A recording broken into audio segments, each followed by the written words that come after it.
Hello, Jason Nelson here at the 4.4 TEM, I guess, final video project it would be. Um, I guess I just wanted to start by saying I was going to do like a little crazy animation using the face rig capture software, but no, open the, come on, open the eyes. Stop, no, stop, please stop, no, why? No, quit turning that. What are you doing? Oh my god.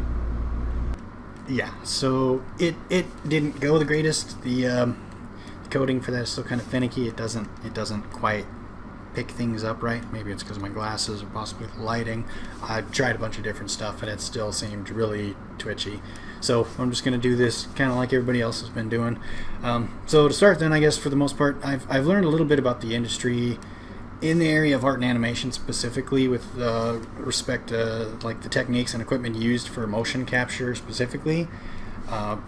Going into that a little bit, what I'm talking about is like I've seen before the motion capture suits, how all that works, doing the dots on the face for vocal, or not for vocals, but for gestures, smirks, smiles, things like that.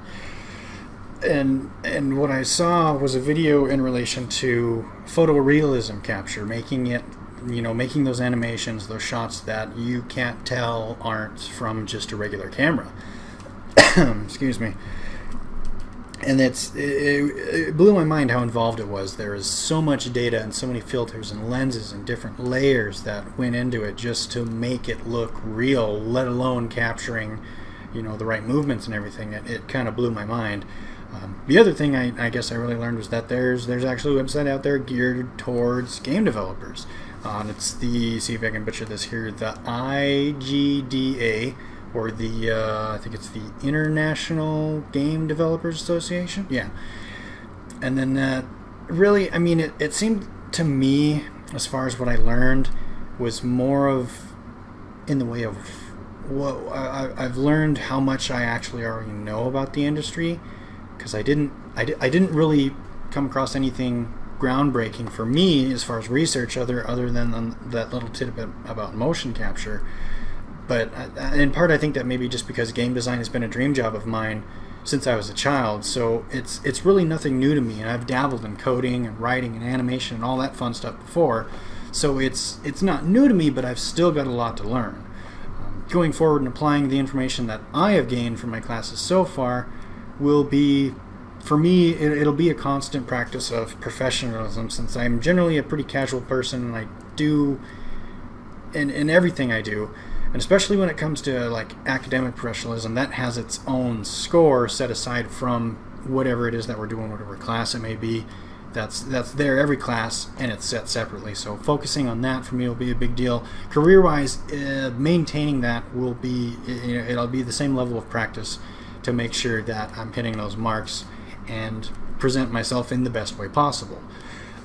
And as far as the, any advice, honestly, to me, the real schooling hasn't even begun. It's not even started.